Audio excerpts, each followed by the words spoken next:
राम राम शिव सुमिरन लागे, जानिहु सती जगत पति। और सच बताना, किसी सोते हुए व्यक्ति के पास जाओ, वो तुम्हारी सुनेगा या जो जाग रहा हो वो सुनेगा? जो जाग रहा होगा वही तो तुमको सुनेगा, जो सो रहा होगा वो तो नहीं सुनता। तो जब शंकर बैठे तो शंकर को जगाना पड़ता है पहले, और शंकर जागते हैं किस एक नाम से? राम। इसलिए हमारी माताएं बहनें जब भोलेनाथ के मंदिर में जाती है ना पूजा करने, तो पूजा करने जाती हैं, तुमने तो सीधे जल पटक दिया, हाँ? जल पटक दिया, हाँ, फूल चढ़ा दिए, चावल ले आए वो चढ़ा दिए। और अब तो लोग एक दो लोटा नहीं चढ़ाते, जल बाल्टी भर भर के चढ़ाते हैं। बेचारे सारे भारत के पुजारी परेशान है इस कारण से। क्यों परेशान है? क्योंकि हमारी मैया को एक लोटे से मन ही नहीं भरता, वो एक लोटा नहीं चढ़ाती, बस वो बाल्टी भर भर के मैं एक बार एक शिवालय में मैं बैठी थी, दर्शन करने गई, तो वहां महाराज श्री के साथ बैठी, संत श्री के साथ। इतने में वहां एक भगत आए, तो दोनों हाथों में बड़ी बड़ी बाल्टियां, यानी शरीर का पूरा बैलेंस इधर भी न जाए इधर भी न जाए, पूरा बाल्टा भर भर के जल भरे दोनों बाल्टियों में। मैंने कहा कि भैया, ये तुम मंदिर की तरफ अंदर प्रवेश करते जा रहे हो भोलेनाथ के निकट, ये इतना दो दो बाल्टी लेके भर के क्यों जा रहे हो?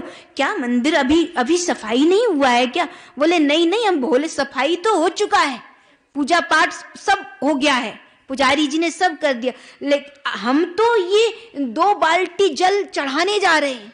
मैंने कहा कि भैया, ये 2 बाल्टियां जल चढ़ाने की क्या आवश्यकता है? अरे भाई, जल चढ़ाना बहुत पवित्र है। आप भोले को जल समर्पित कर रहे हो, क्योंकि जल इस संसार का सर्वोपरि प्राण है। तो जल चढ़ाइए, लेकिन जल ऐसे मत चढ़ाइए कि उस मंदिर का पुजारी परेशान हो जाए, सेवादार परेशान हो जाए। अरे भाई, आप 1 लोटा जल चढ़ाइए, और जल चढ़ा रहे हैं तो जल चढ़ाने से पहले राम राम राम 3 बार बोल करके फिर भगवान भोलेनाथ के मस्तक पर, भगवान भोलेनाथ की पिंडी पर आप जल अर्पण करिए। क्यों? क्योंकि अगर आप किसी सोते हुए व्यक्ति पे जल डाल देंगे तो क्या होगा? उसको क्रोध आएगा, लेकिन जब वो जाग जाए फिर आप उसको जल समर्पित करें, या उसको आप स्नान कराएं, या उसको, यानी तो ये वैसे ही भगवान महादेव को हम जल चढ़ाने से पहले उनका जागरण होना आवश्यक है। और भोले एक ही नाम से जागते हैं, और वो नाम है राम। इसलिए गाइए, राम राम शिव सुमिरन लागे, राम राम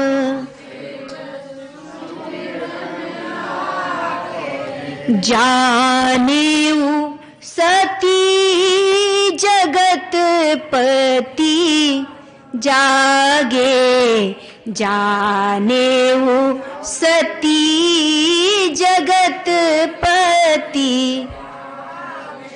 इसलिए भोले के मंदिर में जाते हुए अगर तुमने राम का नाम नहीं लिया, अगर तुमने नाम के साथ भगवान भोलेनाथ को नहीं जगाया, तो तुम्हारी पूजा वहां स्वीकार नहीं है।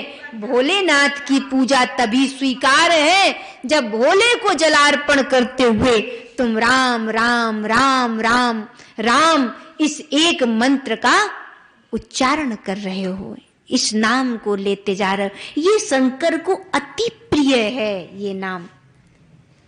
इसलिए राम का नाम इस कलयुग में अगर हमारी प्रार्थना भगवान के चरणों में सहजता से, सरलता से पहुंच जाए तो उसे राम के नाम के साथ अर्पित करनी चाहिए। तो श्री रामायण जी महाराज में भगवान के नाम की महिमा को गाया गया है। यानी राम नाम से कलयुग केवल नाम आधारा, सुमिर सुमिर नर उतरई पारा। ये कलिकाल जो है, इस कलिकाल में, इस कलह के युग में नाम के प्रभाव से ही हम कलह से बच सकते हैं। आज हर घर में कलह है, हर घर में कहीं ना कहीं बैर भाव है, एक दूसरे के प्रति क्रोध है, एक दूसरे के प्रति वैर है, एक दूसरे के प्रति मन में कड़वाहटें भरी हुई हैं इस कलयुग में। तो इसीलिए इसको क्या कहा गया? कलह का युग कहा गया। इस कलह के युग में हमारे घर में जब भगवान का नाम उच्चारण होता है, जब भगवान के नाम का कीर्तन होता है, तो हमारे घर में पवित्रता आती है। हमारे घर परिवार के जो वातावरण है, उस वातावरण में पवित्रता आती है। इसलिए मैं तो हमेशा कहूंगी कि आज जितनी आदमी विपत्ति में पड़ा है, जितना संकटों में पड़ा है व्यक्ति, जितना वो दुखमय विकट परिस्थितियों में जी रहा है, ऐसे समय में उसे भगवान का स्मरण होते रहना चाहिए। तो जो कठिन समय है, वो कठिन समय भी गुजर जाता है। आप देखो कुंती माता, माता कुंती के जीवन में कितने कष्ट आए। भागवत में आपने सुना होगा, माता कुंती के जीवन में इतने कष्ट आए कि उन्हें न तो पति का सुख प्राप्त हुआ, क्योंकि उनके पति रोगी थे। पांडु जी महाराज जो कुंती के पति हैं, वो रोगी थे और इसीलिए कुंती को कोई संतान सुख प्राप्त नहीं हुआ। तो कुंती के मन में बड़ा कष्ट था कि मेरे कोई संतान नहीं है।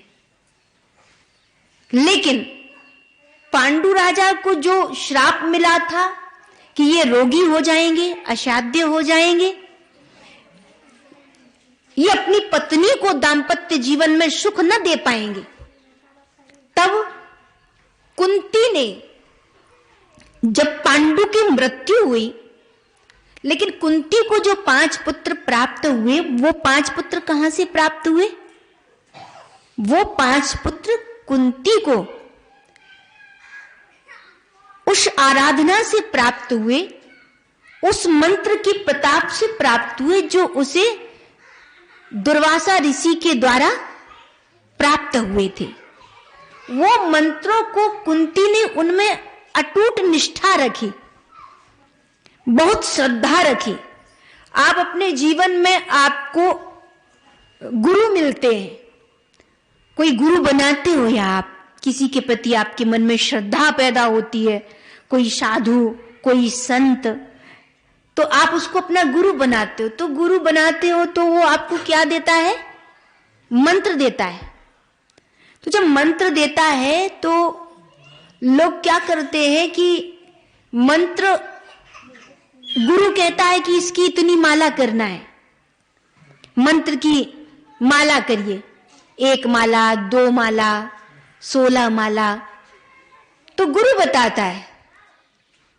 अब आपने गुरु से मंत्र तो ले लिया, लेकिन मंत्र लेने के बाद आपने मंत्र में निष्ठा नहीं जताई, आपने मंत्र में अगाध श्रद्धा नहीं जगाई, तो आपके जीवन में मंत्र फलदायी होगा क्या? नहीं। क्योंकि मंत्र तभी फलदायी होता है जब उस मंत्र को साक्षात परमात्मा माना जाता है। कई लोग तो उस मंत्र को मनुष्य बुद्धि से देखते हैं।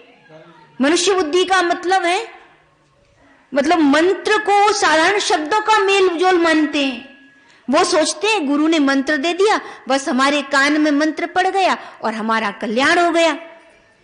पर याद रखिएगा कि गुरु मंत्र देता है तो उस मंत्र में गुरु ने मंत्र दिया, लेकिन उस मंत्र के साथ आपने कितनी निष्ठा, कितनी श्रद्धा, कितना प्रेम आपने उस मंत्र में जताया, तभी मंत्र फलदायी होगा, अन्यथा मंत्र फलदायी नहीं होता। श्रद्धा ही उस मंत्र को फलित करती है।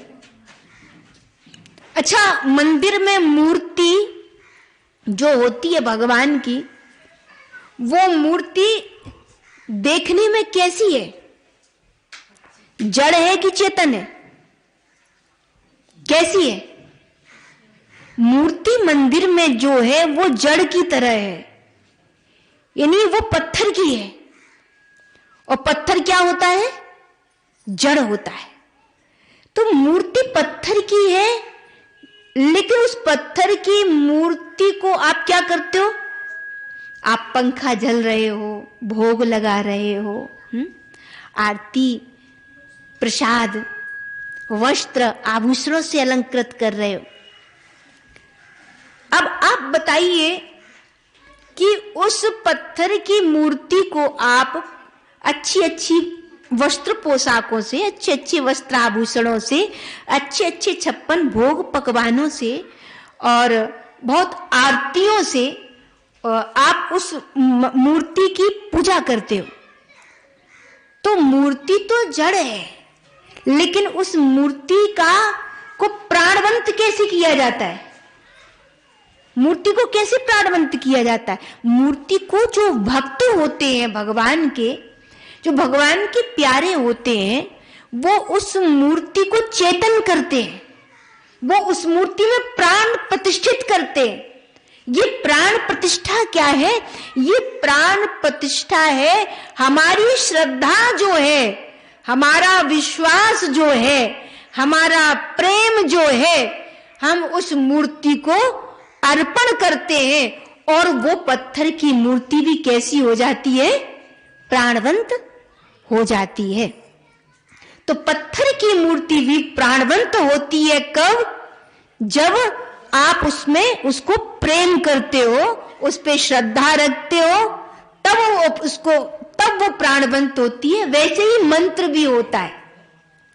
मंत्र में जब तक श्रद्धा नहीं है, और श्रद्धा से अगर आपने मंत्र का जाप नहीं किया जो आपको गुरु कृपा से मिला, जिनके गुरु हैं उन्हें तो गुरु से मंत्र मिल जाता है, जिनके गुरु नहीं है उन्हें अपने शास्त्रों से या अपने ग्रंथों से एक मंत्र ले लेना चाहिए। अगर आपको नहीं लग रहा है कि आप किसके प्रति श्रद्धा, आपका मन नहीं हो पा रहा और आपको लग रहा है कि इस दोषपूर्ण दुनिया में कहां मैं गुरु खोजूं, तो एक बात याद रख लेना कि जब तक आपको इस संसार में चलते फिरते जीते जागते किसी महान पुरुष, महान आत्मा के रूप में गुरु प्राप्त नहीं हुए, तो आप अपने सदग्रंथों में से एक मंत्र, एक नाम भगवान का, उसको अपने जीवन का मंत्र बना लीजिए और उसमें श्रद्धा दिखाइए। लोग हजारों मंत्र में श्रद्धा रखते, ये मंत्र प्रभाव नहीं कर रहा तो दूसरा मंत्र, बोले इससे भी कुछ काम नहीं बन रहा है तो तीसरा मंत्र, फिर चौथा मंत्र, पांचवा मंत्र। लेकिन मंत्र जाप मम दृढ़ विश्वासा, मंत्र के साथ क्या कहा गया कि मंत्र तुम्हारा कोई भी हो, या महापुरुष के द्वारा दिया गया हो या इन महान पुराणों के द्वारा दिया गया हो, उस मंत्र में दृढ़ विश्वास। मंत्र जाप मम दृढ़ विश्वासा, पंचम भजन सुवेद प्रकाशा। मंत्र का जाप जब तक दृढ़ विश्वास के साथ नहीं होगा, दृढ़ श्रद्धा के साथ नहीं होगा, तब तक मंत्र कभी भी फलदायी नहीं होगा। तो मंत्र को अगर फलित करना चाहते हो, मंत्र तुम्हारे लिए औषधि बन जाए, मंत्र तुम्हारे लिए दवा बन जाए, मंत्र तुम्हारे लिए सुख के द्वार खोल दे, ये तभी संभव है जब तुम मंत्र के प्रति अटूट श्रद्धा रखोगे, दृढ़ विश्वास रखोगे उस मंत्र में। तो वो मंत्र शब्द मात्र नहीं होगा, वो मंत्र साक्षात भगवान होगा। इसलिए एक मंत्र में निष्ठा व्यक्ति को रखनी चाहिए। प्रेम सबसे करो, लेकिन निष्ठा एक में रखो। प्रेम सबसे करो, ऐसा नहीं है कि इतने करोड़ों मंत्र हैं तो उनमें हम बोले सब मंत्रों के प्रति श्रद्धा रखो, लेकिन एक मंत्र जिसे आप अपने जीवन में उसको दृढ़ निष्ठा के साथ धारण करो, दृढ़ विश्वास के साथ धारण करो, तो वो मंत्र तुम्हारे जीवन में ऐसे काम करेगा कि तुम्हारा मन, बुद्धि, चित्त, आत्मा ये सब पवित्रता की ओर बढ़ेंगे, और इनकी पवित्रता आने पर निश्चय ही हमारे जीवन में सुखों की अनुभूति होगी। तो कुंती ने मंत्र में श्रद्धा रखी। मंत्र में इतनी श्रद्धा कुंती ने रखी कि मंत्र के प्रभाव से उसने उस मंत्र के देवता को प्रकट कर लिया, और उन देवों की कृपा से कुंती को 5 पुत्रों की प्राप्ति हुई। जो 5 पुत्र थे वो पुत्र थे युधिष्ठिर, अर्जुन, भीम, नकुल और सहदेव। ये 5 पुत्र उन्हें देव कृपा से प्राप्त हुए। तो कुंती ने बहुत कष्ट में जीवन बिताया था। कष्ट इतने थे उसको कि जो उसके परिवारी थे, संबंधी थे, धृतराष्ट्र जो पांडु के भाई थे, लेकिन भाई पांडु के भाई धृतराष्ट्र ने ही कुंती के प्रति अन्याय किया।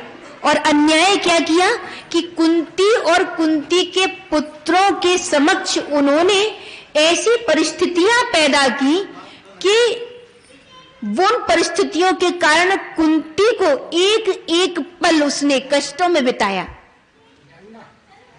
जब कुंती छोटे छोटे अपने बाल्यावस्था में छोटे छोटे जो उसके बच्चे थे, युधिष्ठिर आदि, भीम, अर्जुन आदि, इनको कुंती इनकी पालना कर रही थी कुंती। तो इनकी पालना करते हुए धृतराष्ट्र ने कुंती के साथ उसके पुत्रों को विष दिया, लाक्षागृह में जलाने की कोशिशें की, यानी अग्नि में जलाने की कोशिशें की। विष दिए गए लड्डुओं में भर करके बहुत सारी ऐसी विपत्तियां खड़ी की गई, जिससे कुंती अपने पुत्रों के साथ कुंती का मरण सुनिश्चित था। लेकिन कुंती ने अपने जीवन में एक भरोसा रखा, और वो भरोसा था भगवान के ऊपर भरोसा। कुंती ने सदा धर्म की पालना की थी, और कहते हैं कि जो धर्म की पालना करते हैं उनके जीवन में कष्ट कितने ही आए, लेकिन वो समय भी निकल जाता है। तो कुंती को कष्ट बहुत आए, कुंती के पुत्रों पर बहुत सारे कष्ट आए, बहुत सारी विपत्तियां आई, और वो विपत्तियां सहज स्वाभाविक नहीं थी। वो विपत्तियां धृतराष्ट्र और उसके पुत्रों दुर्योधन आदि के द्वारा पैदा करी गई थी। लेकिन कुंती ने कभी भी हार नहीं मानी, और कभी भी उसने भगवान का स्मरण करना नहीं छोड़ा। सदा उसने कृष्ण का स्मरण किया, और कृष्ण का स्मरण करने के कारण एक वो माता जो अपने पति के बिना पुत्रों की पालना कर रही थी, जिसका पति जिंदा नहीं था, जिसका पति मौजूद नहीं था उसके पास, वो किसी तरह से अपने पुत्रों का, अपने परिवार की पालना कर रही थी।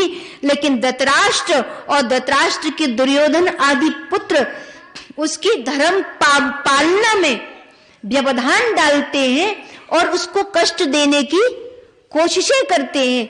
फलस्वरूप कुंती ने अपने बालकों को, अपनी संतानों को, उनको उन कठिन परिस्थितियों में भी एक ही बात कही कि कभी धर्म का पालन करना मत छोड़ना। इस संसार में किसी को भी छोड़ना पड़े, बलि गुरु तजो। बलि ने गुरु का त्याग कर दिया था क्योंकि शुक्राचार्य धर्म पालना नहीं कर रहे थे। बलि गुरु तजो कंत व्रज वनितनि भय मुद मंगल कारी। बलि ने गुरु को त्याग दिया था। क्यों? क्योंकि शुक्राचार्य के अंदर क्या था? शुक्राचार्य के अंदर लोभ था। बलि किसका बलि के गुरु कौन थे? शुक्राचार्य। और शुक्राचार्य के मन में लोभ था, गुरु के मन में लोभ था, चेले के मन में लोभ नहीं था। क्योंकि जब भगवान वामन बनकर के आए थे बलि के द्वार पर, तो शुक्राचार्य के मन में ये लोभ था कि ये भगवान है, ये वामन बन के आए हैं, आए तो छोटे बन करके, लेकिन ये इतने बड़े हो जाएंगे कि बलि को सब कुछ देना पड़ेगा इनको, बलि के पास कुछ नहीं बचेगा। तो शुक्राचार्य के मन में ये भाव आया कि मेरे चेले का सब कुछ चला जाएगा तो मैं गुरु बन के करूंगा भी क्या? ऐसे चेले का गुरु होकर के भी मैं क्या करूंगा जिस चेले के पास कुछ भी ना हो। गुरु जब चेले से धन की आशा रखता है, गुरु जब चेले से पैसे की आशा रखता है, गुरु का उद्देश्य चेले की और गुरु की नजर अगर चेले की जेब पे रहेगी तो फिर गुरु गुरु नहीं रहेगा।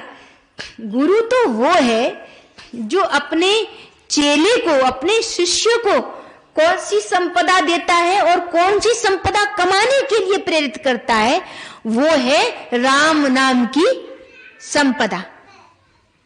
मीरा ने कहा था ना, पायो जी मैंने राम रतन धन पायो।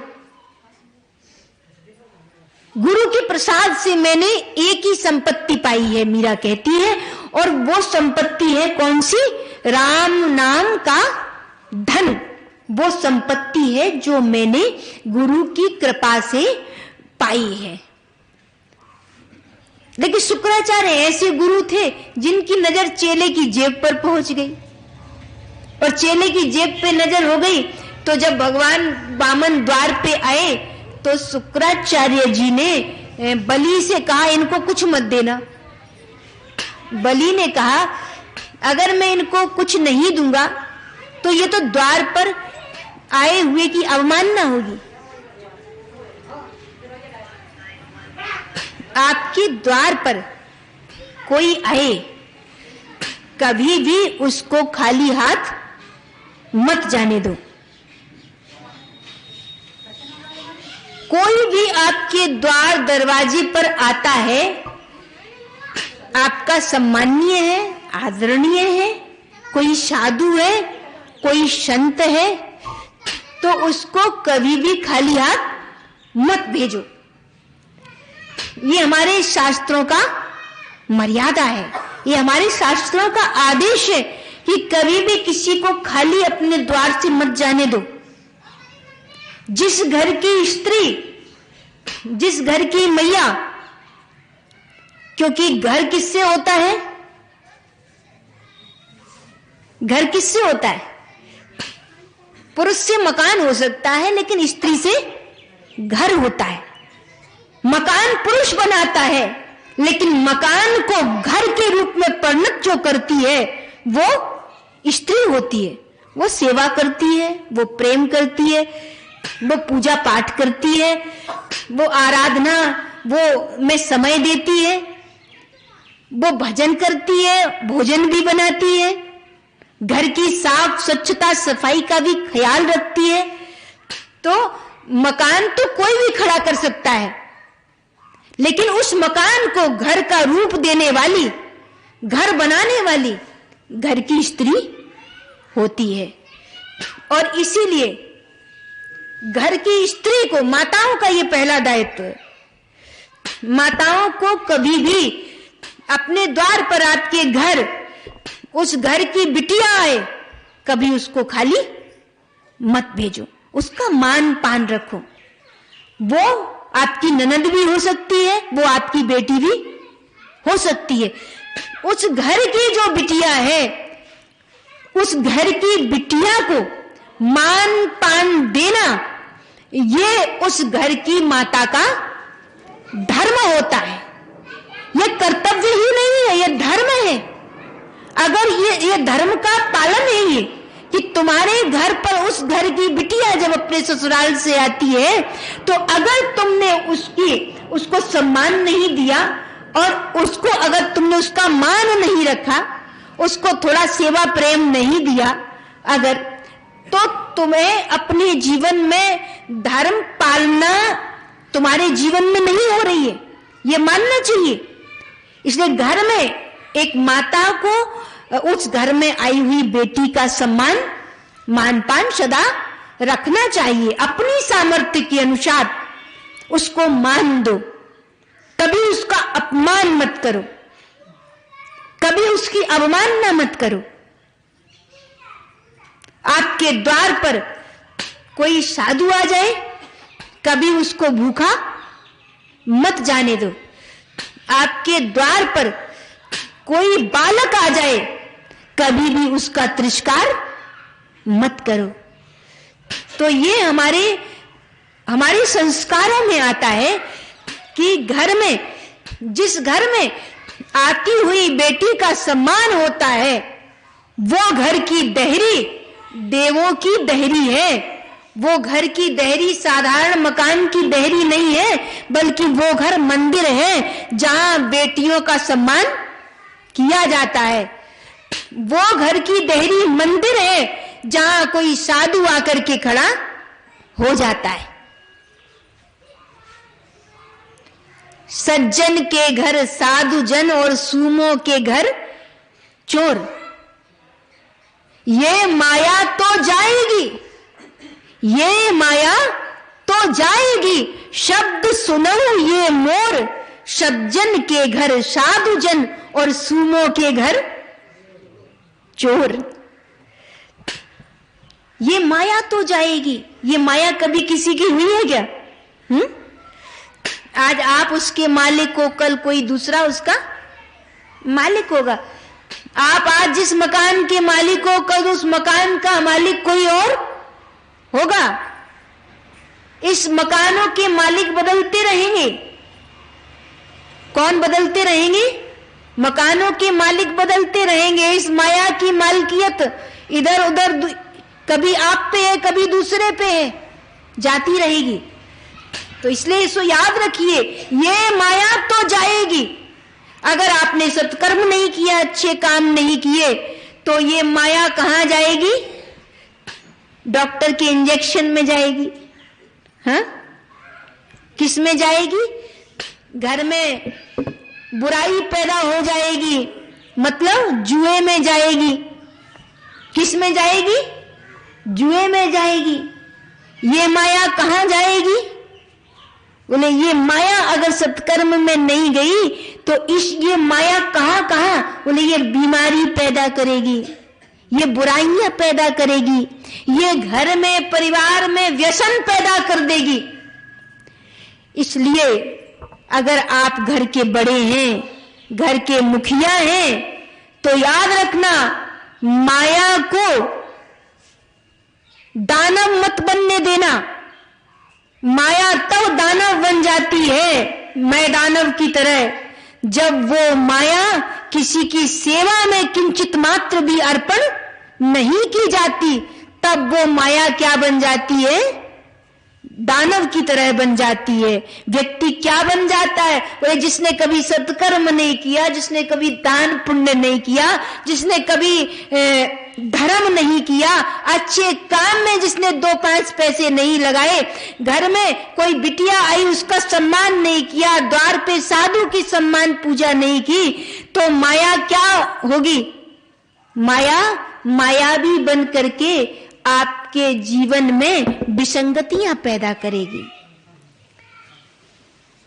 इसलिए जहां तक मैं कहूंगी, आप घर के बड़े हैं तो आपको जो धन मिला है, आपने जो संपदा पैदा करी है, कमाई है, उस कमाई का, उस संपदा का, या जो आपको प्राप्त हो गई है किसी से, जो माया आपको किसी से प्राप्त हो गई है, या जो धन आपने पैदा किया है, लेकिन याद रखिएगा अगर वो सेवा में अर्पण नहीं हुआ उसका एक भाग, तो वो माया के कई ऐसे रास्ते बन जाएंगे, जो जाती हुई माया जाएगी भी और दुख भी देगी।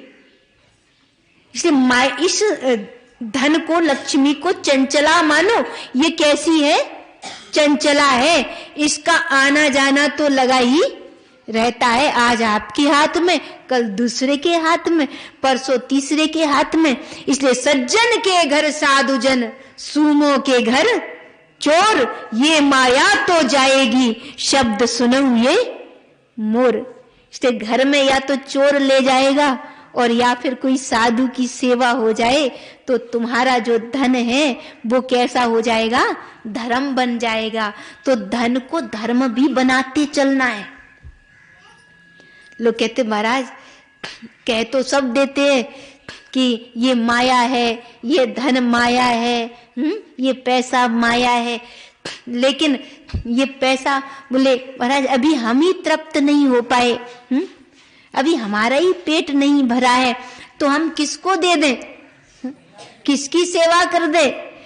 बोले हम ही अभी नहीं भरे। तो याद रखिएगा, ये माया से भरता तो कोई है ही नहीं, कोई नहीं भरता है। क्यों? क्योंकि अगर इस माया से, धन से कोई तृप्त होता है, तो तृप्त वही हो सकता है जिसने धन के साथ सेवा जोड़ दी है। क्या जोड़ दिया है? सेवा जोड़ दी है। वही धन से तृप्ति महसूस करता है। अन्यथा तो धन कितना ही कमा लो फिर भी लगेगा अभी कम है, कितना ही कमा लो फिर भी लगेगा अभी कुछ नहीं है। लेकिन उसको कमाते हुए भी, पाते हुए भी, जब आप थोड़ा थोड़ा धर्म की पालना करते चले जाते हो, तो तुम्हारी जीवन में सुख आ जाते हैं, तुम्हारे मन में संतोष आ जाता है, तुम्हारे मन में तृप्ति आ जाती है। फिर तुम्हारे घर में जुआ, तुम्हारे घर में शराब, तुम्हारे घर में ये विसंगतियां, बीमारियां, ये कमजोर हो जाएंगी।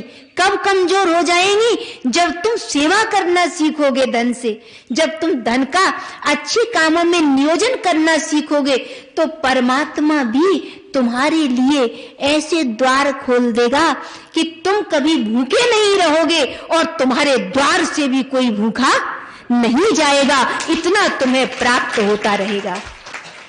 साईं इतना दीजिए, जामे कुटुंब समाए, मैं भी भूखा ना रहूं और साधु भी भूखा न जाए। बस ठाकुर जी से इतनी प्रार्थना करते रहना कि ना हम भूखे रहें और ना ही हमारे निकट जो आए भूखा, कभी हम उसको भूखा रहने दें। इसलिए द्वार पर, चौखट पर, आपके घर को, घर माताओं के लिए मैं विशेष रूप से कहूंगी, घर को घर मैयाएं बनाती हैं। तो धर्म की पालना सबसे पहले मैयाओं का दायित्व है। इसका मतलब ये नहीं है कि पुरुष अधर्म करते रहें, पुरुष जुआरी बने रहें, शराबी बने रहें, पुरुष विसंगतियों में पड़े रहें। इसका मतलब ये नहीं है।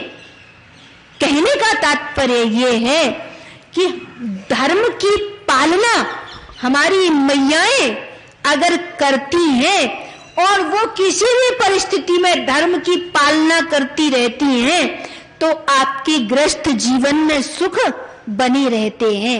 इसे धर्म को कभी भी मत छोड़ो, कितने भी कष्ट आ जाए। कितना भी, लेकिन धर्म को कभी मत छोड़ो। आप देखो बलि ने द्वार पर, गुरु ने कहा सब ले लेंगे तेरा, वामन भगवान तेरा ये सब कुछ ले लेंगे, तेरी सारी संपत्ति ले लेंगे, तिजोरी में जितना अब तक तूने धन जोड़ जोड़ करके रखा होगा ना, ये बाबा आ गया ये तेरा सब लूट लेगा। तो हाथ जोड़कर बलि ने कहा आज तो साधु आ गया, ये मेरा सौभाग्य है कि कोई चोर तो नहीं आया।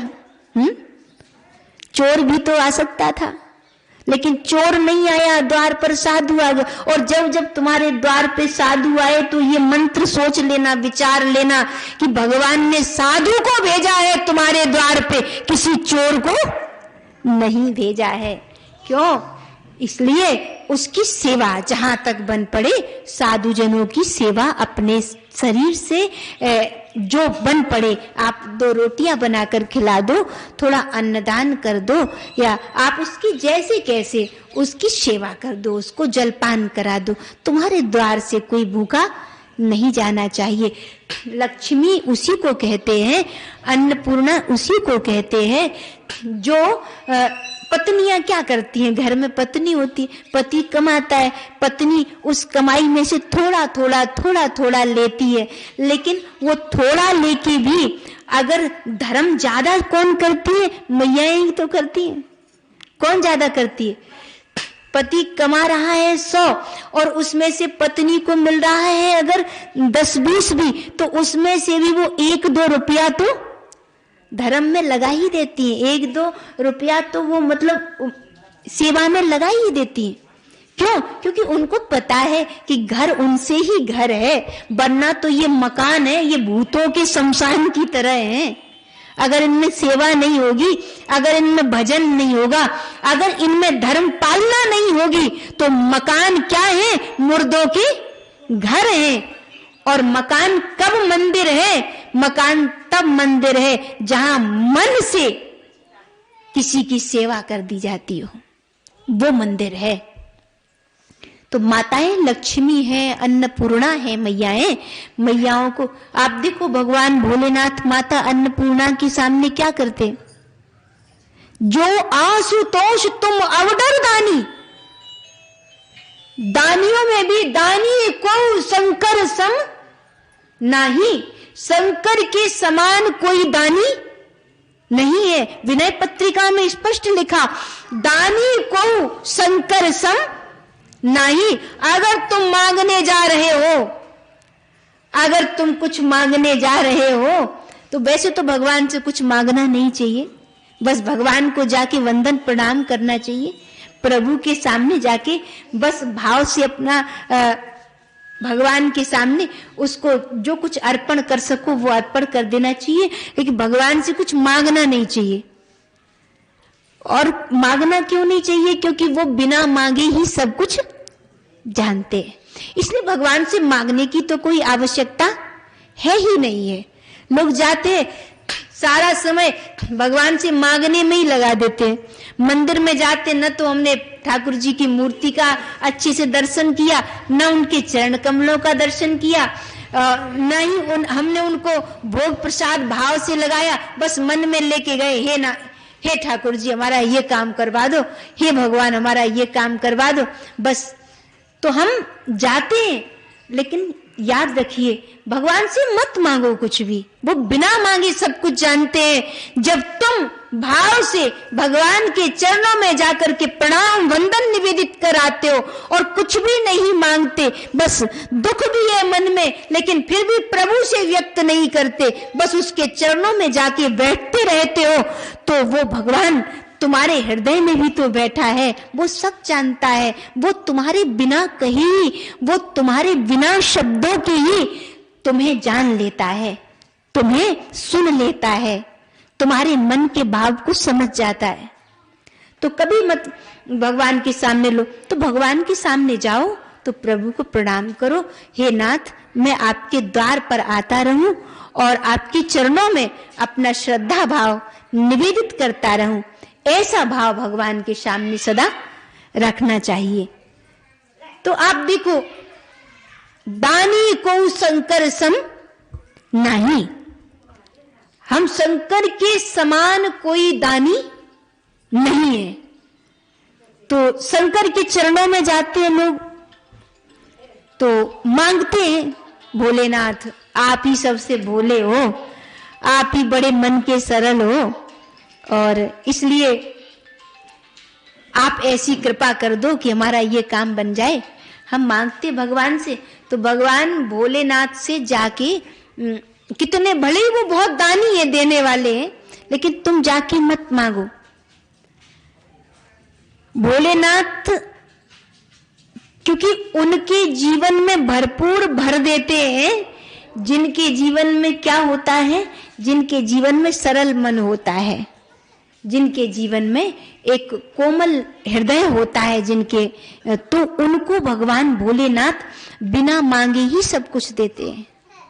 दानी को शंकर समनाही, जो सबको देने वाले हैं, वो भी जब खड़े होते हैं माता अन्नपूर्णा के सामने, तो कैसे खड़े होते हैं? मांगते हुए खड़े। आप माता अन्नपूर्णा जो है, भोलेनाथ उनके चरणों में जाकर के खड़े हो जाते। और माता अन्नपूर्णा जो सारे संसार के सबसे बड़े दानी है, देवों में सबसे बड़े देने वाले हैं, वो भी माता अन्नपूर्णा के सामने अपना हाथ फैला देते, झोली फैला देते। इसलिए शक्ति जो है, मातृ शक्ति जो है, माता अन्नपूर्णा होती है।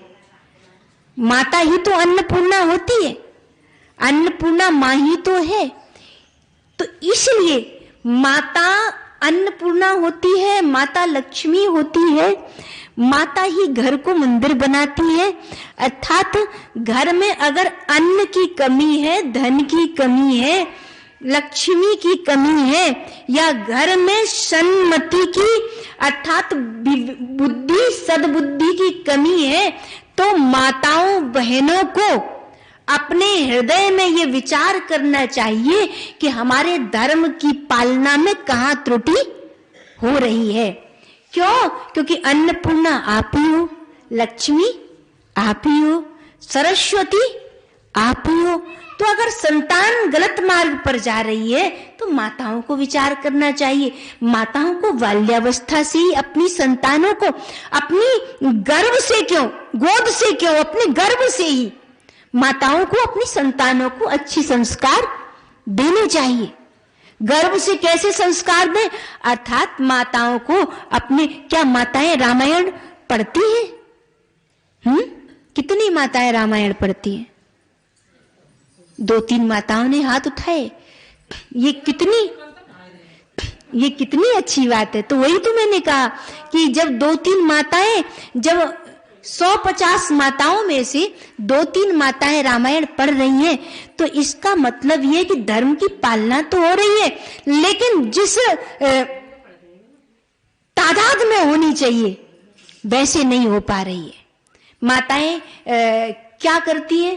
बोले मैयाएं जाके मंदिर तो जाती हैं, चावल घंटी तो बजाती हैं, लेकिन मैं कहूंगी कि चावल घंटी बजाने से उसमें भले ही आप थोड़ा समय दें, घंटी बजाने में, चावल चढ़ाने में अगर आप 15 मिनट का समय देती हैं तो 5 मिनट का समय दे, लेकिन आप रामायण को अवश्य अपने घर में पढ़ें।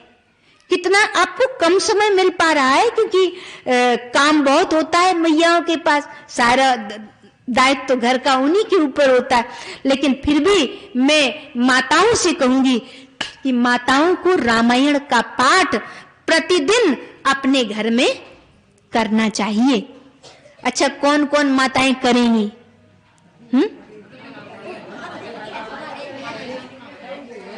कौन कौन करेंगी? हाँ, करना चाहिए।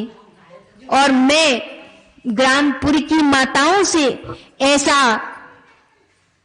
भाव रखूंगी कि वो अपने घर में रामायण का पाठ अवश्य, भले ही आप 1-2 पन्ने पढ़ो, लेकिन रामायण को अवश्य पढ़ो।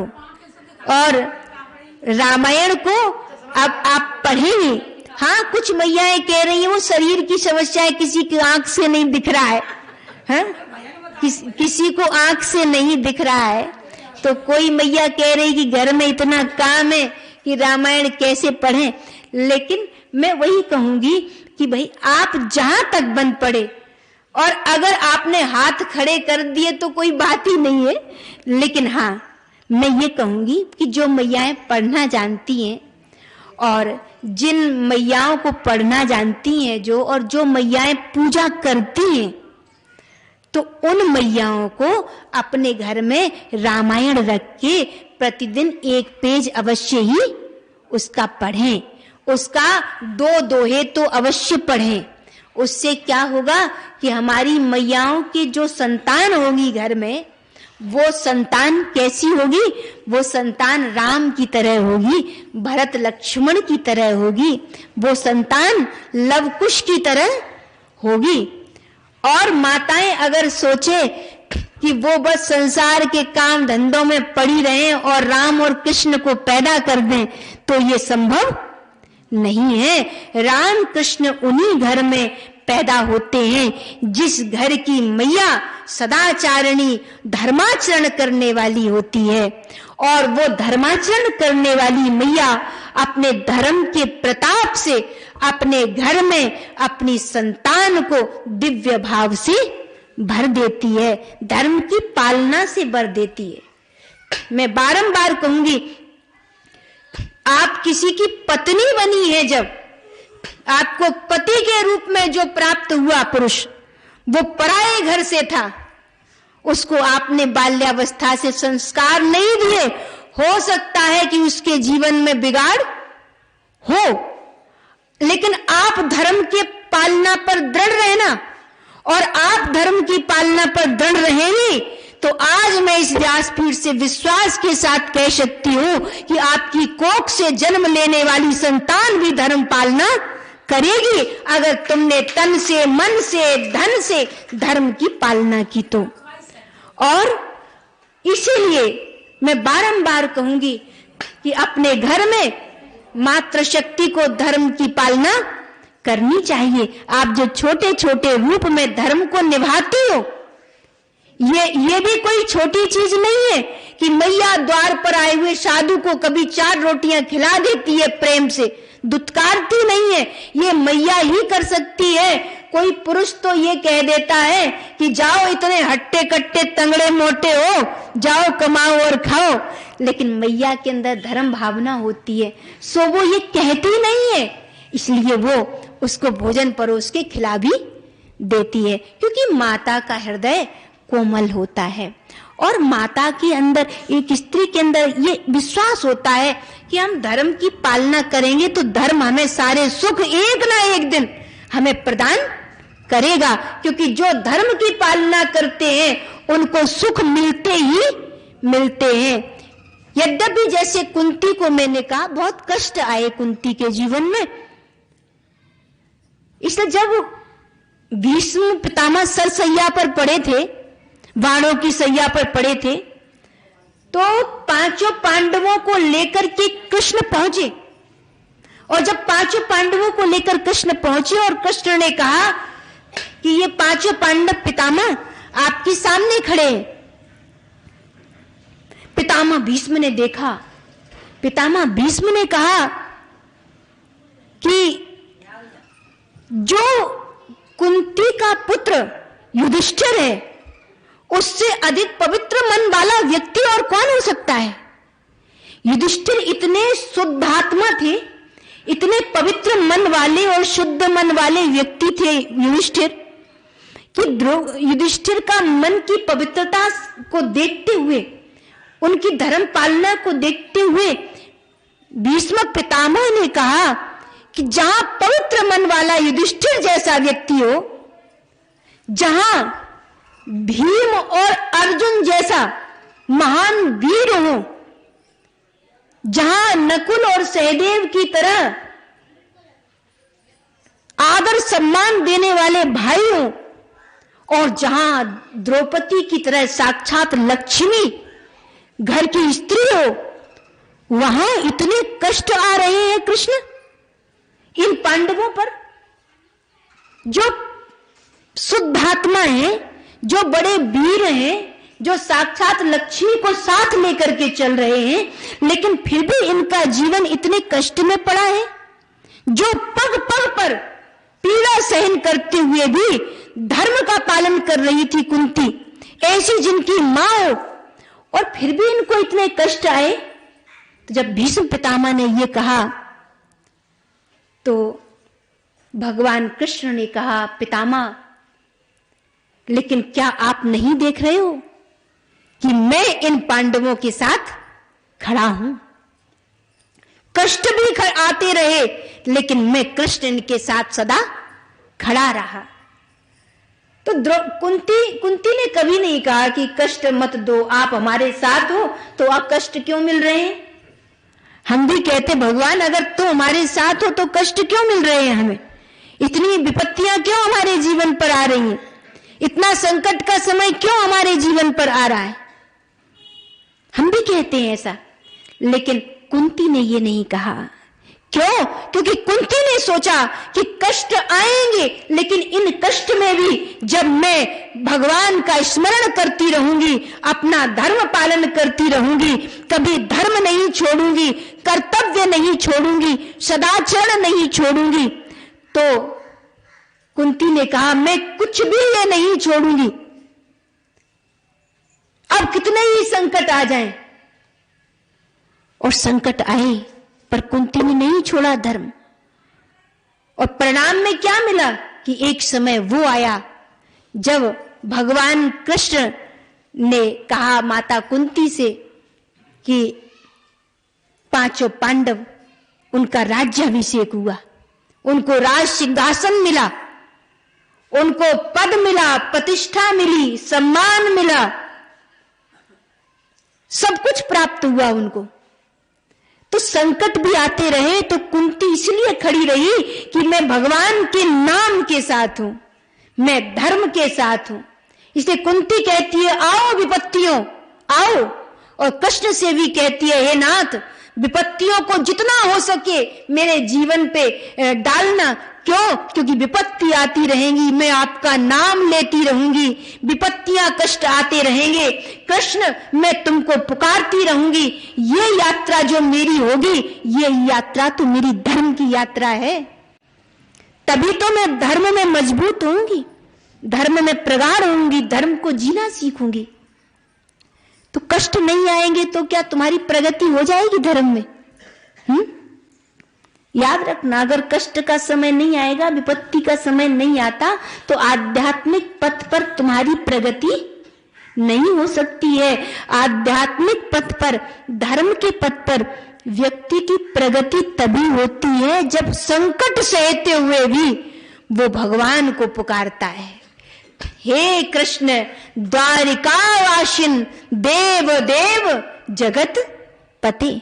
उत्तरा पे कष्ट आया, उसके गर्भ को अश्वत्थामा मार गिराने के लिए खड़ा हो गया, जलता हुआ वाण उसके गर्भ पर चलाया, और उत्तरा ने हे कृष्ण हे कृष्ण हे कृष्ण, उसने कृष्ण को पुकारा। कुंती पे कष्ट आए, कुंती ने हे कृष्ण हे द्वारिकावासिन कहकर कृष्ण को पुकारा। द्रौपदी पर कष्ट आए, भरी सभा में रुदन कर रही थी अपनी लज्जा बचाने के लिए, और उस समय नग्न कर रहे थे दुर्योधन दुशासन जैसे लोग द्रौपदी को। तो द्रौपदी उस संकट के समय में भी दोनों हाथ उठाकर कृष्ण को पुकार रही थी, हे गोविंद रक्षा करो, हे कृष्ण मेरी रक्षा करो। और उस संकट के समय में भगवान आकर के द्रौपदी के वस्त्रों में समा गए।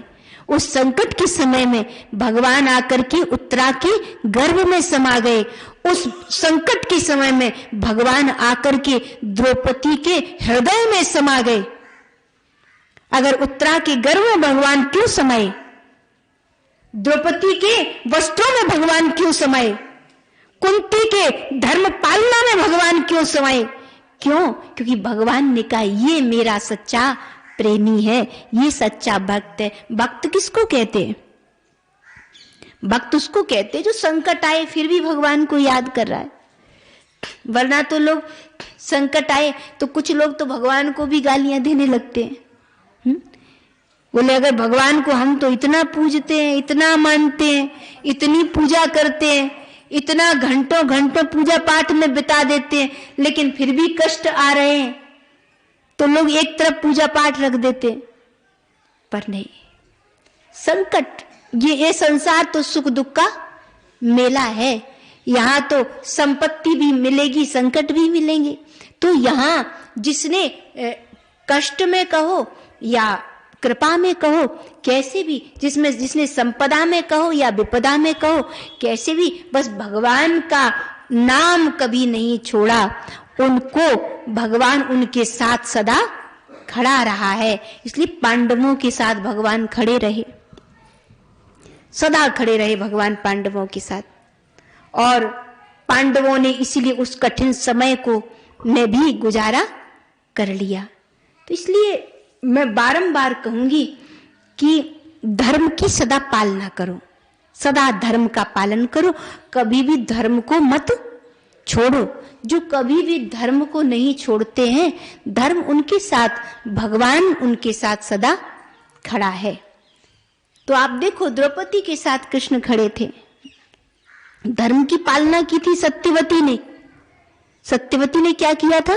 धर्म की पालना की थी उसने। और धर्म की पालना क्या की थी उसने जिस सत्यवान को अपना पति मान लिया, जिस सत्यवान को उसने अपने पति के रूप में वर्ण किया, जब सत्यवान के बारे में ऋषियों ने, संतों ने बताया कि इसकी आयु मात्र 1 वर्ष है, जो तेरा पति है इसकी आयु मात्र 1 वर्ष है, ऐसा पति तुझे क्या सुख देगा जो सिर्फ 1 वर्ष तक तेरा साथ निभाएगा। लेकिन सत्यवती ने धर्म संगत भाव से सत्यवान को अपना पति मान चुकी थी। इसलिए जब उसको यह पता चला तो भी उसने कहा कि मैं सत्यवान को पति के रूप में वर्ण कर चुकी हूं, अब उसकी आयु कितनी है, भले ही वो 1 वर्ष है। तो 1 वर्ष जो समय बीता, सत्यवान सावित्री का विवाह हुआ, और जो 1 वर्ष का समय बीता, तो वो समय आया जब सत्यवान को लेने के लिए स्वयं यमदूत आए। और यमदूत आए तो यमदूत सत्यवान सावित्री को देख करके यमदूत निकट ना जा सके सत्यवान के।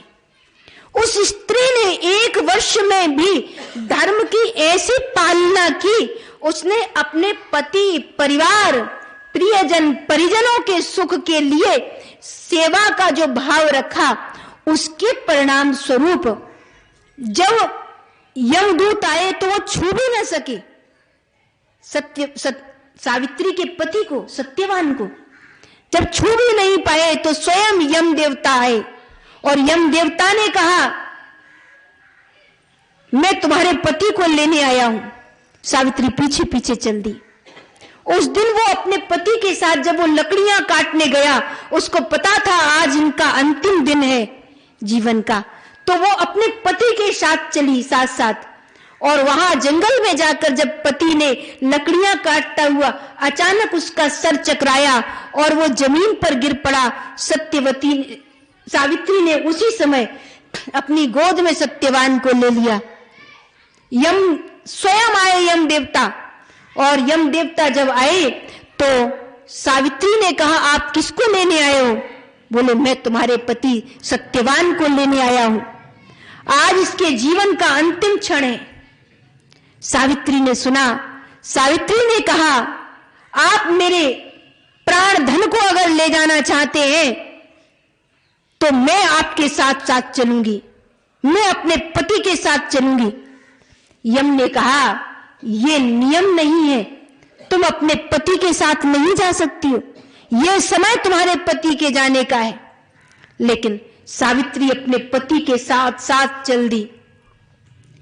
जब संकल्प लेके चल दी तो यम ने देखा इतनी निष्ठा, अपने पति के प्रति प्रेम और समर्पण से भरी हुई वो स्त्री, वो सावित्री। तब यम देवता ने कहा, देवी मैं तुम्हारी प्रसन्नता के लिए क्या करूं? सावित्री ने कहा कि मेरे सास ससुर के जो दृष्टि नहीं रही है, वो अंधे हैं, उनको आंखें प्राप्त हो जाएं। प्राप्त हुई। फिर यमदेव और आगे बढ़ी सावित्री अपने पति को ले जाते हुए यम के पीछे। तो यम देवता ने कहा कि अब तू क्या चाहती है? तो सावित्री ने कहा, मैं चाहती हूं कि मैं अपने पति से 100 पुत्रों की माता बनूं। प्रसन्नता में उस धर्मानुसारिणी, धर्म का पालन करने वाली स्त्री के धर्म पालना को देखकर यम देवता इतने प्रसन्न थे कि उन्होंने कहा कि सावित्री तथास्तु, ऐसा ही हो, और ले जाने लगे सत्यवान को। सावित्री ने कहा, जिस पति से मुझे 100 पुत्र देने का आपने वरदान दिया है, उस पति को आप कैसे ले जा सकते हैं? जैसे यम देवता के कान में ये शब्द पहुंचे, बोले, जिस पति से मुझे 100 पुत्र मिलेंगे, अगर आप उसको ले जाओगे तो मैं 100 पुत्रों की जननी कैसे होंगी? और तब यम देवता ने सावित्री की धर्म पालना को देख करके, उस पतिव्रता, उस सती स्त्री की धर्म पालना को देख करके उस सत्यवान, उसके पति के प्राणों को छोड़ना पड़ा और वापिस किया। अर्थात ये किसकी शक्ति थी? ये धर्म की शक्ति थी। एक पतिव्रता स्त्री अपने धर्म के प्रताप से, अपने धर्म की पालना से मृत्यु के मुख में जाते हुए अपने पति के प्राणों को भी खींच करके ले आती है। तो धन्य है ये भारत की स्त्रियां, ये भारत की माताएं जो धर्म का पालन करती है। धन्य है वो माताएं द्रौपदी। आप देखो, द्रौपदी जब पांडवों को वनवास हुआ, क्योंकि वनवास क्यों हुआ? क्योंकि द्यूत क्रिया में दुर्योधन आदि ने पांडवों को हरा दिया, और पांडवों को हरा दिया तो उनको निष्कासित कर दिया, वन भेज दिया, राजमहल से बाहर कर दिया, राजसत्ता से बाहर कर दिया, सुख संपदा से बाहर कर दिया, और 12 वर्ष तक पांडव अज्ञातवास में रहे। 12 वर्ष तक वनवास में रहे, 1 वर्ष अज्ञातवास में रहे, और वहां उस वनवास में भी, उस अज्ञातवास में भी द्रौपदी के मन में ये भावना थी कि हम कुटिया में रहते हैं, हम वन में रहते हैं, लेकिन इस वनवास में, इस कुटिया में मैंने अपने जीवन में सदा साधुजनों की, सदा संतों की सेवा की है। इसलिए इस कुटिया में जब संत हमारे द्वार पर आएंगे तो हम उनको कैसे भोजन कराएंगे? तब 5 पांडव और द्रौपदी को धौम्य ऋषि से ये कृपा प्राप्त हुई। धौम्य ऋषि ने कहा, तुम सूर्य भगवान की उपासना करो। सूर्य भगवान की उपासना से तुम्हारे घर में, तुम्हारी कुटिया में या तुम्हारे पात्र में कभी भी अन्न की कमी नहीं रहेगी। और द्रौपदी को भगवान सूर्य नारायण की कृपा से वो पात्र प्राप्त हुआ, और द्रौपदी से भगवान सूर्य नारायण ने कहा, जब तक तुम इस पात्र से परोसती रहोगी तब तक तुम्हारा पात्र सदा पूरा रहेगा। जब तुम परोसना बंद कर दोगी तभी इस पात्र में जो अन्न होगा वो नहीं होगा। जब तक परोसती रहोगी तब तक ये पात्र भरा रहेगा। ऐसे ही जो अपने जीवन में सदा दूसरों को प्रदान करते हैं, सेवा करते हैं, तो उनके जीवन में जो सदा देते रहते हैं उनको प्राप्त होता रहता है। और कहते ना, सुख दीने सुख होत है। तो जिन्होंने दिया है उनको सदा मिला है, और जिन्होंने अपने जीवन में कभी कुछ दिया नहीं है उनको कुछ भी प्राप्त नहीं हुआ है। वो भले ही आपको लगे कि ये इनके पास बहुत है, लेकिन सच में वो बहुत होना भी उनके मन को सुख नहीं देता, क्योंकि पत्नी अनुकूल नहीं है, बच्चे अनुकूल नहीं है, घर में बीमारियां हैं, भाई भाई में क्लेश है, ये सारी चीजें मौजूद वहां रहेंगी। तो इसलिए सुख का मतलब ये नहीं है कि तुम्हारी तिजोरी में बहुत 10-20 करोड़ भरे पड़े हैं, उससे सुख का कोई मतलब नहीं है। सुख का मतलब किससे है कि सुख दीने सुख होते हैं। जो तुमने सुख दूसरों को दिए वही सुख तुम्हारे लिए बचेंगे, और जो सुख तुमने दूसरों से छीन करके पाने चाहे वो सुख बचने वाले नहीं है। जो धन तुमने धर्म से पाया और कमाया वही धन तुम पर टिकेगा, और जो धन तुमने धर्म से नहीं पाया, धर्म से नहीं कमाया, बल्कि तुमने छीन करके झपेट करके किसी के पेट पर लात मार करके उस धन को कमाया है, तो वो धन तुम्हें सुख प्रदान नहीं कर सकता है। क्योंकि वो धन क्या पैदा कर देगा? वो धन घर में क्लेश पैदा कर देगा, मुकदमेबाजी पैदा कर देगा, लड़ाइयां पैदा कर देगा, झगड़े पैदा कर देगा, वैमनस्य पैदा कर देगा। तो मैं बारंबार कहूंगी कि देने से सुख बढ़ते हैं। जिन्होंने प्रसन्न मन से दिया है उनके सुख सदा बढ़े हैं। आप देखो, जिस समय महाराज दशरथ के मन में इच्छा थी कि हमारे संतान हो, हमारे एक पुत्र हो जाए, बस दशरथ की कितनी इच्छा थी? बस एक पुत्र हमारे हो जाए। दशरथ ने यह तो नहीं कहा था कि महाराज जाके संतों के चरणों में कि हमारे 4 बेटे कर दो। नहीं, एक बार भूपति मन माही भई गिलानी मोरे सुत नाही। उनको मन में ये गिलानी हुई कि एक बेटा होता तो मेरी जो गृहस्थ जीवन की गाड़ी है उसमें थोड़ा सुख मिल जाता, तो एक संतान हो जाती। भई गलानी मोरे सुत नहीं, तो एक मिल जाता उनको, एक बेटा हो जाता, एक संतान हो जाती। लेकिन 4 संतान क्यों हुई? 4 संतान क्यों हुई? यज्ञ किया गया, और यज्ञ किया गया तो यज्ञ में आहुति दी गई, बहुत धर्म पुण्य किए गए, और बहुत ऋषि मुनियों को भोजन प्रसाद दी, और उन ऋषि मुनियों के चरणों में प्रणाम, उनका सम्मान स्वागत, उनके द्वारा यज्ञ पूजा पाठ, और वो सब करने के बाद भगवान अग्निदेव प्रसन्न हुए। और अग्निदेव प्रसन्न हुए तो वो क्या लेके निकले? क्या लेके निकले थे? खीर का कटोरा लेकर के निकले थे। और खीर का कटोरा लेकर जब निकले अग्निदेव अर्थात देव, जब खीर का कटोरा लेकर निकले तो वो कटोरे की पूरी खीर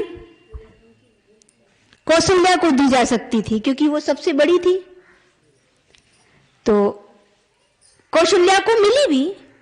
दशरथ जी ने जब ऋषियों के हाथ में अग्नि देवता से वो खीर की प्रसादी आई तो ऋषियों ने अर्थात विश्वामित्र आदि ने वो खीर का प्रसादी किसके हाथ में दे दी? दशरथ जी के हाथ में दे दी। और दशरथ जी के हाथ में दे दी तो दशरथ जी ने वो खीर का प्रसाद किसको दे दिया? किसको दे दिया? कौशल्या को दे दिया। तो कौशल्या उसको बैठ के पा लेती, एक बेटा हो जाता।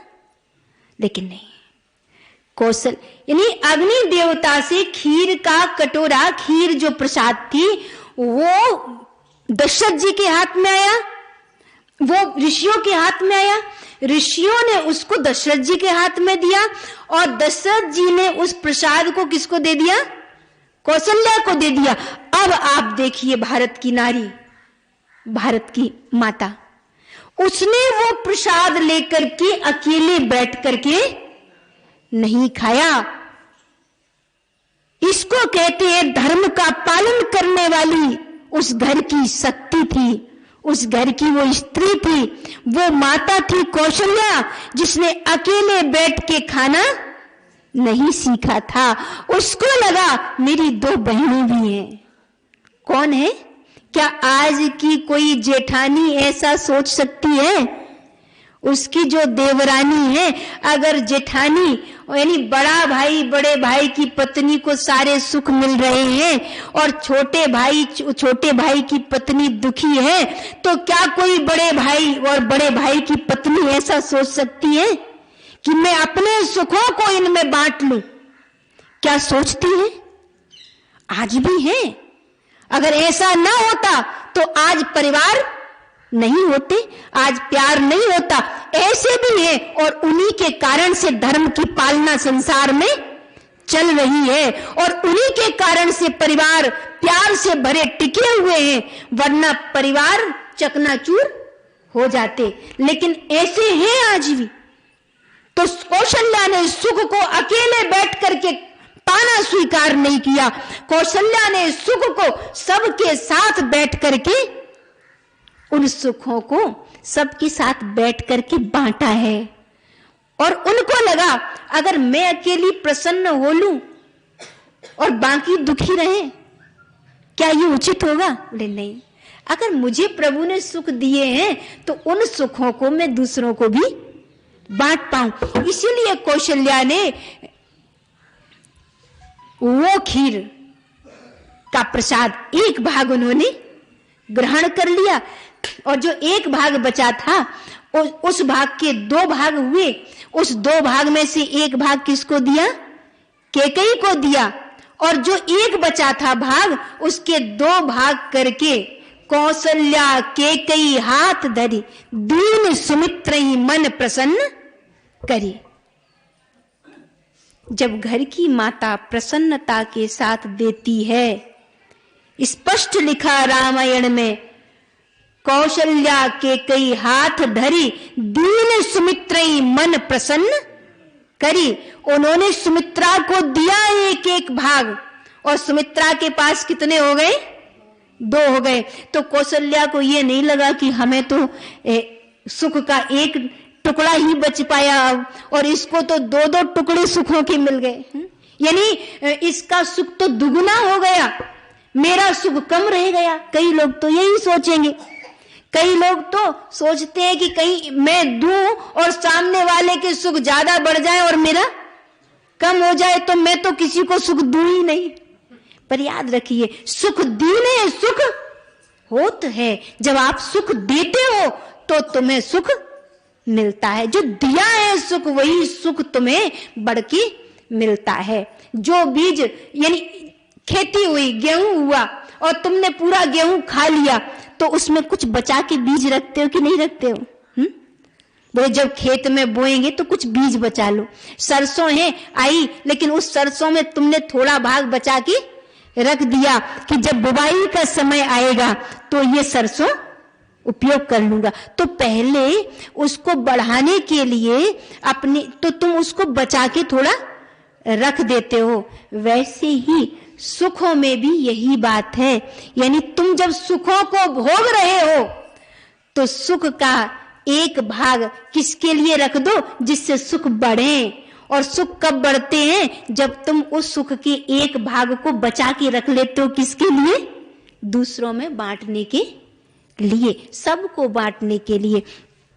तो दीन सुमित्रई मन प्रसन्न करी, यानी प्रसन्न मन के साथ सुमित्रा को दोनों, यानी कौशल्या ने और कैकेयी ने दिया।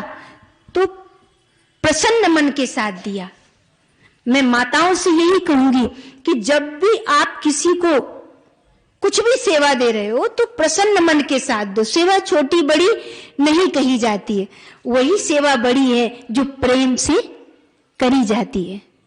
प्रेम से करी जाती है वही सेवा बड़ी है। और आपके अंदर प्रेम है तो आपने किसी के साथ बैठकर कुछ अच्छा बोल ही दिया तो वो भी बड़ी सेवा है।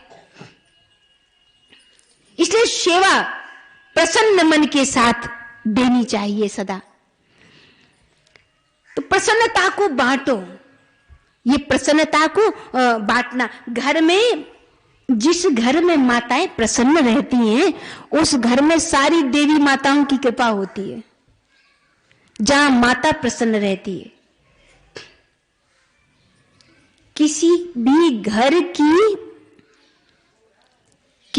घर की जो संपदा है वो पैसों की खनखनाहट से नहीं है।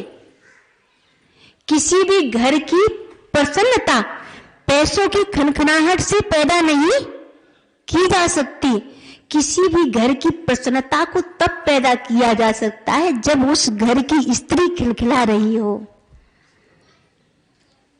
पैसों की खनखनाहट घर में हो तो प्रसन्नता हो ये आवश्यक नहीं है, लेकिन प्रसन्नता से खिलखिलाती हुई स्त्री जिस घर में है, नारी जिस घर में है, वो घर सबसे अधिक भाग्यशाली, सबसे अधिक धनवान और सबसे अधिक अमीर घर है, जहां आपको मुस्कुराती हुई स्त्री मिल जाए जिस घर में।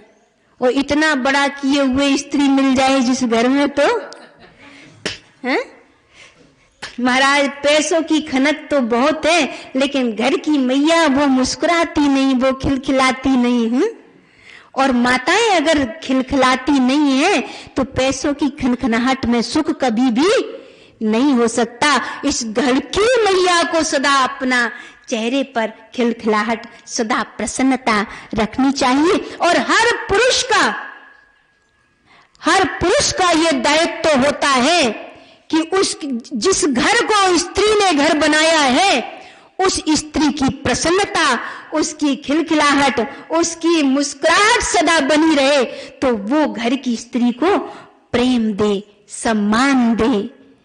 घर की स्त्री को प्रेम दे, सम्मान दे, आदर दे, उसको अपनी यानी उसको क्या माने, अपनी जीवन संगिनी माने, उसको अपने बराबर का सम्मान प्रदान करे।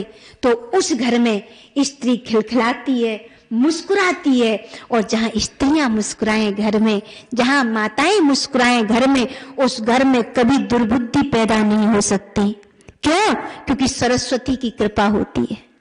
उस घर में कभी धन का अभाव नहीं हो सकता, क्योंकि लक्ष्मी की कृपा हो जाती है। उस घर में कभी अन्न का अभाव नहीं हो सकता, क्योंकि अन्नपूर्णा की कृपा हो जाती है। उस घर की कभी दुर्गति नहीं हो सकती, क्योंकि दुर्गा की कृपा हो जाती है।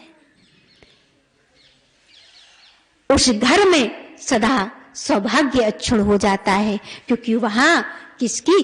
पार्वती की कृपा हो जाती है।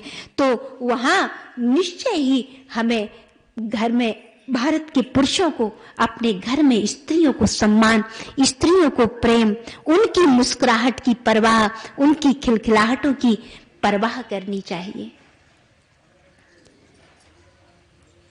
और आप देखो, जहां स्त्री को सम्मान दिया जाता, प्रेम दिया जाता है, और जहां स्त्रियां उस प्रेम को पाकर के वो भी अपने जीवन में धर्म का आचरण करती हैं, और वो भी धर्मानुसार चल करके सबके प्रिय बनने की कोशिश करती हैं, तो उस घर को आप कह सकते हो कि वो घर किसका घर है?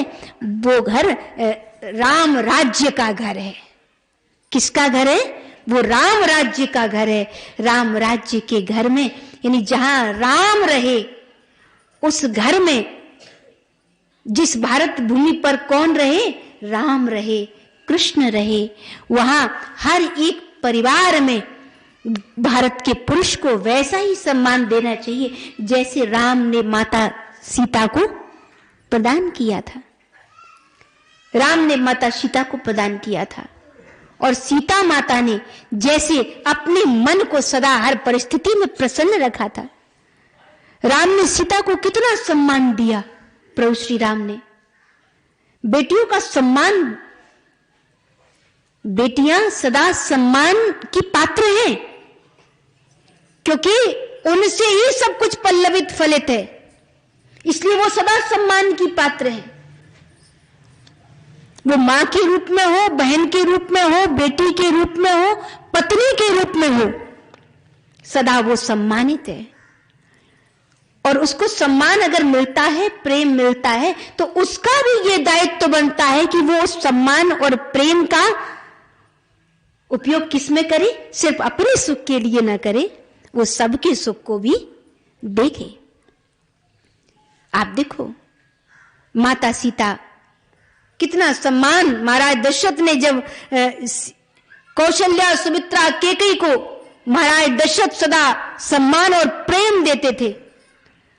और आप देखो, उसी घर में जब माता सीता आई, तो क्या दशरथ ये कह पाते? अगर कौशल्या, सुमित्रा और केकई के मन में उदारता ना होती, प्रेम ना होता, अगर वो महानतम स्त्रियां ना होती, तो पुत्र बधुओं के सामने बैठ करके भारत का एक महापुरुष महाराज दशरथ कह रहे थे कि ये पुत्र बधुएं नहीं है, ये हमारी बेटियां हैं। कौन है ये जो बहुएं आई हैं? ये कौन है? ये हमारी बेटियां हैं। तो राखो नयन पलक की नहीं, बधू लड़कनी पर घर आई, राखो नयन पलक की नहीं। ये बहुएं हैं, ये पराए घर से आई हैं, अब ये हमारी कौन है? अब ये हमारी बेटियां हैं। और इनको इसलिए क्या देना है? राखो नयन पलक की नहीं। इनके मन को कभी कष्ट नहीं होना चाहिए, इनका हृदय कभी दुखी नहीं होना चाहिए। और देखो महाराज दशरथ ने बेटी और बेटी के पिता को कितना सम्मान दिया। जिस समय महाराज दशरथ ने जनक की बड़ाई की, तो जनक की बड़ाई करते हुए महाराज दशरथ ने कहा, प्रीति रीति संपदा सुहाई, करऊ कबन विधि विनय बनाई।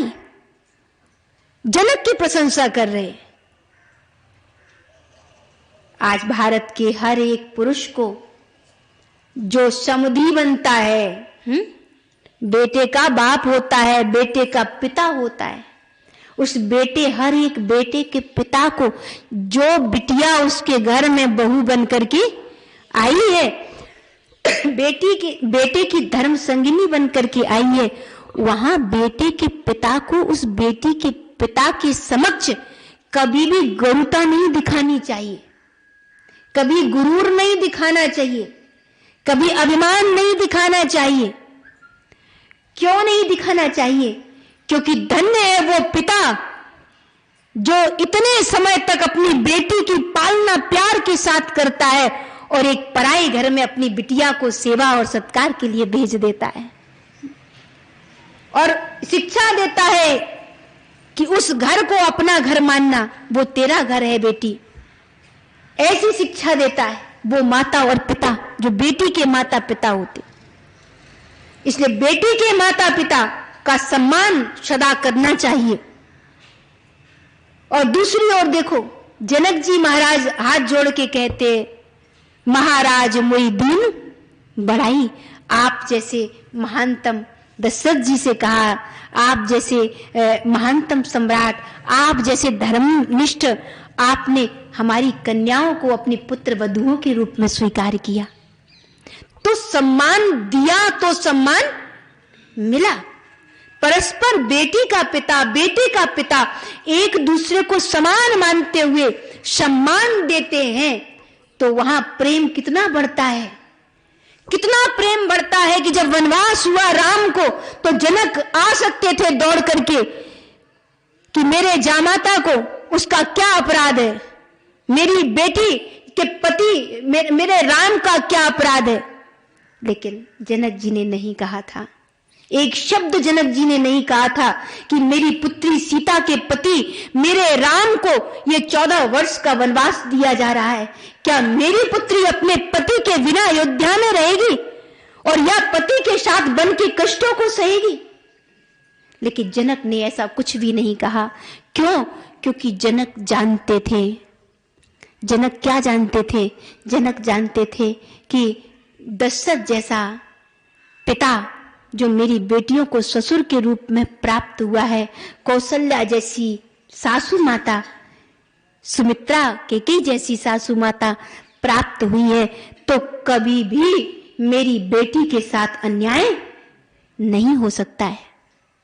और आप देखो, दोनों ओर से धर्म की पालना रही, तो कितना कठिन समय आया जब दो परिवारों में विच्छेदन हो सकता था, जब दो परिवारों में झगड़ा हो सकता था, लड़ाई हो सकती थी, विद्रोह हो सकता था, लेकिन ऐसा कुछ भी नहीं हुआ।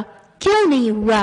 क्योंकि जनक दशरथ को सम्मान देना जानते हैं और दशरथ जनक को सम्मान देना जानते हैं। एक बेटा वो अपनी पत्नी के पिता को सम्मान देना जानता है और एक बेटी अपने पति के माता पिता को प्रेम और सम्मान सेवा देना जानती है।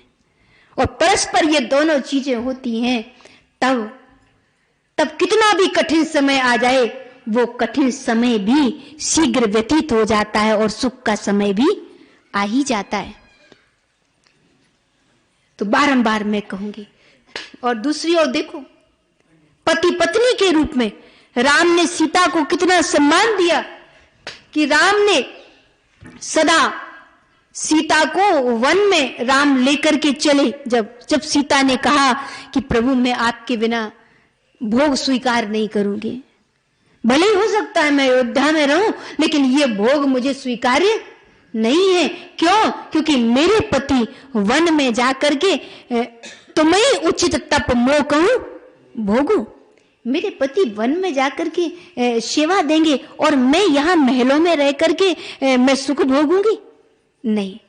और सीता राम के साथ चल दी। हो सकता था आज के समय में भी कोई पत्नी ऐसे चली जाए, लेकिन जाएगी तो पर साथ साथ में बहुत सारा क्या करेगी, बहुत सारा वो अपने परिवार पर, अपने इन प्रियजनों पर भी बहुत सारे आक्षेप लगा करके जाएगी और कहेगी कि ये 14 वर्ष का वनवास मिला है, हम इसे स्वीकार कर रहे हैं।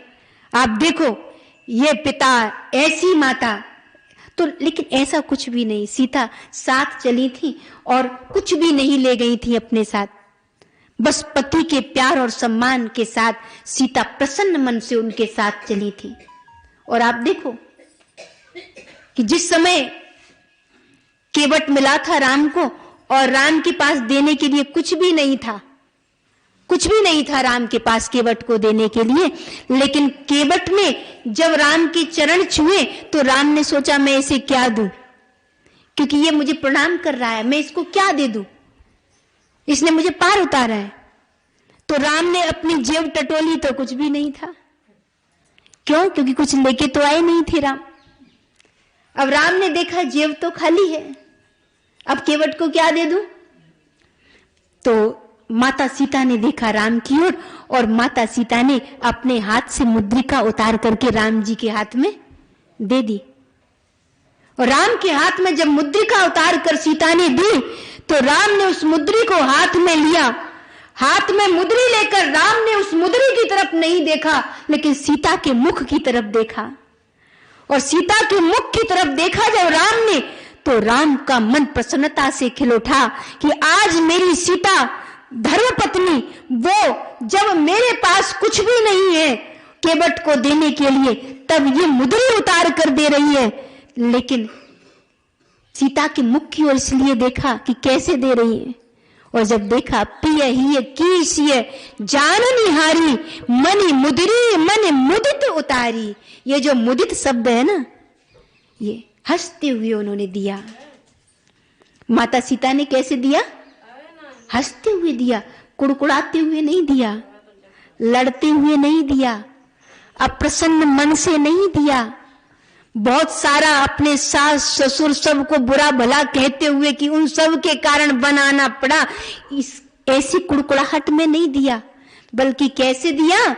मनि मुदरी मन मुदित उतारी। प्रसन्न राम ने मुद्री देखने से पहले सीता के मुख को देखा और देखा ये प्रसन्नता के साथ दे रही हैं, तो राम ने जान लिया ये देना ही सबसे बढ़कर के देना है, जब आप किसी को प्रसन्न मन से देते हो। और राम ने देखा ये प्रसन्नता, तो राम क्यों सदा राजा रहे? वन में रहे राम, लेकिन फिर भी राजा रहे राम। राजा कैसे रहे? अर्थात सबने राम को प्रेम दिया। वन में रहे राम, लेकिन फिर भी राम के मुख पर कभी भी हताशा, निराशा, अवसाद, दुख, चिंता, ये राम के मुखमंडल पर कभी भी नहीं दिखाई दी। क्यों नहीं दिखाई दी? क्योंकि राम के साथ उनकी धर्म पत्नी के रूप में एक मुस्कुराती हुई स्त्री के रूप में माता सीता खड़ी हुई थी। इसलिए राम अभावों में होते हुए भी राम प्रसन्न खड़े थे। और जब एक पुरुष को जीवन संगिनी के रूप में एक मुस्कुराती हुई, खिलखिलाती हुई, हंसती हुई, प्रसन्न मन वाली स्त्री प्रसन्न मन वाली नारी मिलती है तो वो परिवार मुस्कुराता है, पति मुस्कुराता है, संतान पुत्र मुस्कुराते हैं। लेकिन अगर स्त्री ही कुमलाई हुई हो, उसका ही मन अप्रसन्न रहे, उसके मन में ही हजारों चिंताएं निराशाएं रहें, तो फिर घर कभी भी मुस्कुराता नहीं है। और जो घर मुस्कुराता नहीं है वो घर कैसा घर होता है? मुर्दा घर होता है।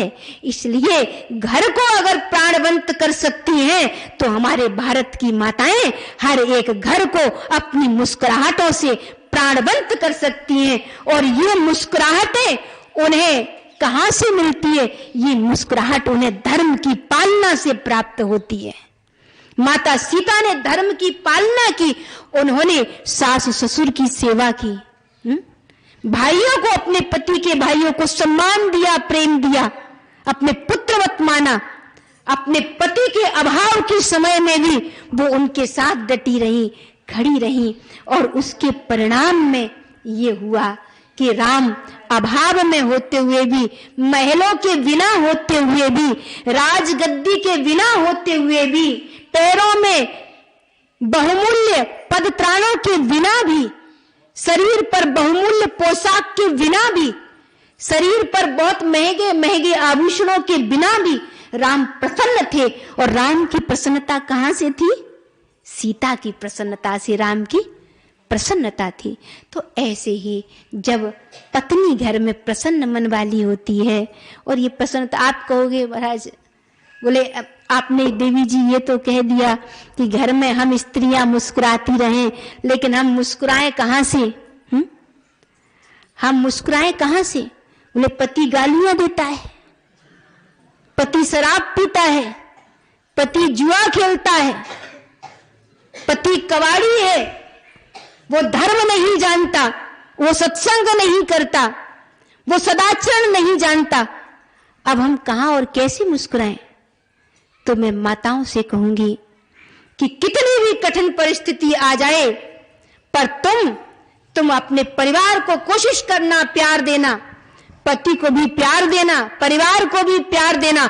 हाँ, मैं ये भी कहूंगी कि अपने प्रति अन्याय को बर्दाश्त मत करना, अन्याय को बर्दाश्त मत करना। लेकिन तुम्हारा जो धर्म कहता है, तुम जिस घर में आई हो उस घर में, उस घर को एक बना करके रखना तुम्हारा दायित्व है, तुम्हारा धर्म है।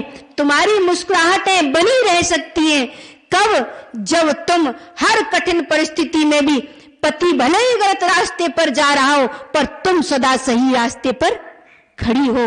और जब तुम सही रास्ते पर खड़ी हो तो मैं विश्वास के साथ कह सकती हूं कि तुम्हारे जीवन में ही परमात्मा तुम्हारे साथ खड़ा होगा। और जब परमात्मा तुम्हारे साथ खड़ा होगा तो तुम कुंती, द्रौपदी या उत्तरा की तरह कितने भी दुख आ जाएंगे, लेकिन तुम हे नाथ, हे कृष्ण पुकारती रहोगी, तो मेरा कृष्ण आकर के, मेरे राम आकर के सदा तुम्हारे जीवन को अच्छी संगति और सुख प्रदान करते रहेंगे। मैं इतना ही कहूंगी। तो यही हमारे भारत का राम राज्य है। मैं कहूंगी अपने भारत की माताओं से, और कि आप सदा सत्संग करिए, सदा अपने मन को प्रभु भाव में रमा करके रखिए, और जितनी आपकी सामर्थ्य है आप अपने परिवार में बेटियों को मान दीजिए, बहुओं को मान दीजिए। बहू भी बेटी है, तो बेटी को, बहू को जब आप मान पान देते हो, द्वार पर आए हुए साधु की आप सेवा करती रहती हो, और दान पुण्य में आगे बढ़ चढ़ करके सामर्थ्य अनुसार आप सेवा करती हो, तो आपका यही धर्माचरण आपके जीवन में सुख लाएगा। सुकृत मेघ बरसई सुख बारी, कहते ना, पहले बादल बनते हैं तब बादल बरसते हैं। वैसे ही पहले धर्म करना पड़ता है और तब धर्म से सुख बरसते हैं। इसलिए सदा धर्माचरण करो, सदा धर्म की पालना करो। तुम सदा परिवार में, गृहस्थी में रहते हुए धर्म की पालना कैसे करोगी? अर्थात प्रसन्न रहो, मुस्कुराती रहो, सबको जहां तक बन पड़े अपनी प्रेम से सेवा देती रहो, और इसके साथ साथ बस अपना सबसे बड़ा प्रियतम और पति ठाकुर जी को मानना तो तुम्हारे जीवन के सारे दुख, क्लेश और कष्ट अवश्य मिट जाएंगे। इसलिए सदा भगवान के नाम को गाते हुए, यही रामायण कहती है। मैं पुरुषों से भी कहूंगी कि भारत के पुरुष अपने घर में सदा स्त्री को प्रेम सम्मान देते हुए और उसकी धर्म भावना में, उसके धर्म कृत्य में सदा उसका साथ दें। और अगर ऐसा संभव नहीं होता है तो मैं निश्चय ही कह सकूंगी कि जो पुरुष एक स्त्री को सम्मान नहीं दे सकता, जो पुरुष एक स्त्री को प्रेम और सम्मान नहीं दे सकता, उसकी परवाह नहीं कर सकता है, वो सच्चे अर्थों में पुरुष है ही नहीं। और इसीलिए अगर घर को घर बनाना है तो स्त्री और पुरुष दोनों को अपने जीवन को सत्संग से परिपूर्ण रखना होगा, अच्छी संगति से भरा पूरा रखना होगा। बोले सियावर रामचंद्र की, पवन सुत हनुमान की, बाबा भोलेनाथ की, माँ अन्नपूर्णा लाडली सरकार की। आए 2 बार भजन गुनगुनाते हुए। मुझे अपनी शरण